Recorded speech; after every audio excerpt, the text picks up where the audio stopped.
இன்னைக்கு என்னால எல்லாத்தையும் சகிச்சுக்க முடியும் நரேஷ். ஆனா பொய்யே இல்ல. என்ன மன்னிச்சிடுங்க ரத்னா. நான் உங்க மனசை புண்படுத்திட்டேன். நீங்க இதுக்கு இவ்வளோ வருத்தப்படுவீங்கன்னு நான் கொஞ்சம் கூட எதிர்பார்க்கல. இதை தவிர எனக்கு வேற வழி தெரியல. நீங்க இப்படியே இருந்தீங்கன்னா சித்தியாலையும் பார்க்க முடியாது, பசங்களாலையும் பார்க்க முடியாது. அதனால தான் நான் உங்களை உங்க சோகத்துல இருந்து வெளியே வர வைக்கணுங்கிறதுக்காக போய் சொன்னேன்.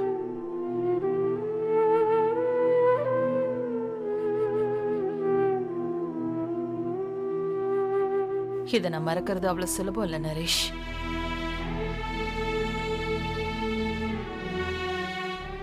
அவ்வளவு சுலபம் இல்ல. நாம ஒண்ணும் மண்பொம்மைகள் இல்ல. அது ஒரு வாட்டி உடைஞ்சதுன்னா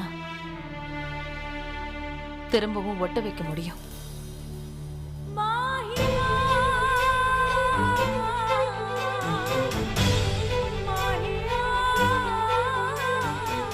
ஆனா இப்ப நான் எது தொலைச்சிருக்கேனோ அதுக்கு நஷ்ட ஈடே கிடையாது.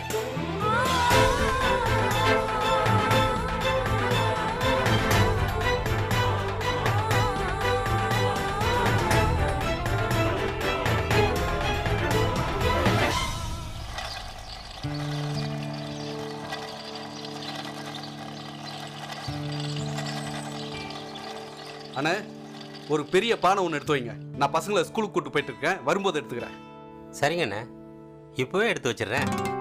ஸ்கூல் மீரா, சித்தப்பா நான் கிளம்புறேன், உடனே போகணும். சரிங்கண்ணா.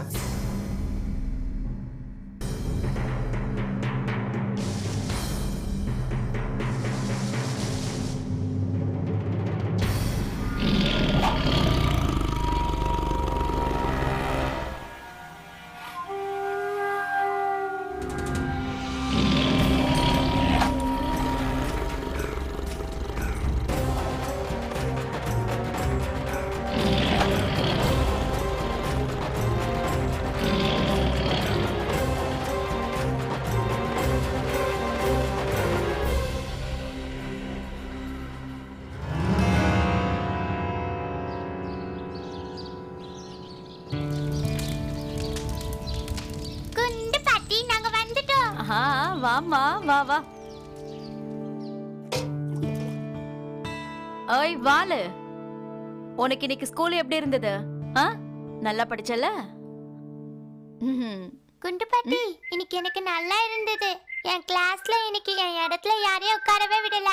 அப்புறம் அவங்க கிட்ட எங்க அண்ணன் நாட்டமா ஆயிட்டாருன்னு சொன்னேன்.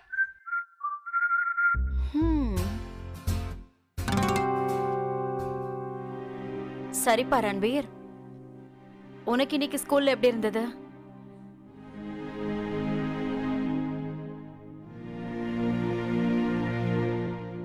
குண்டு பாட்டி, உங்களுக்கு தெரியுமா இங்க ஒரு புலி வந்திருக்கா. அதால என்ன ஒண்ணுமே பண்ண முடியாதா? ஏன்னா நான் தான் இந்த ஊரோட பெண் புலி. நீ பெண் புலின்னு தெரியும், கிராமத்துக்குள்ள புலி நுழைஞ்சிருக்கிற விஷயமும் தெரியும். ரெண்டு பேரும் நான் சொல்ற விஷயத்த கவனமா கேட்டுக்கங்க. நாளைக்கு எங்கேயும் போயிடாதீங்க, சரியா?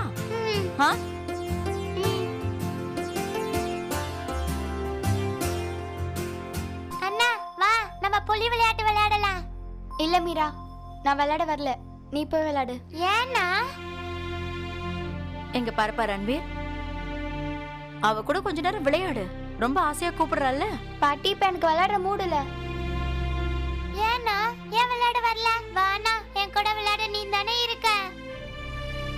சீக்கிரம் வாங்கண்ணா. மீரா, நான் சொல்றல, நீ போய் விளையாடு. நான் வரல.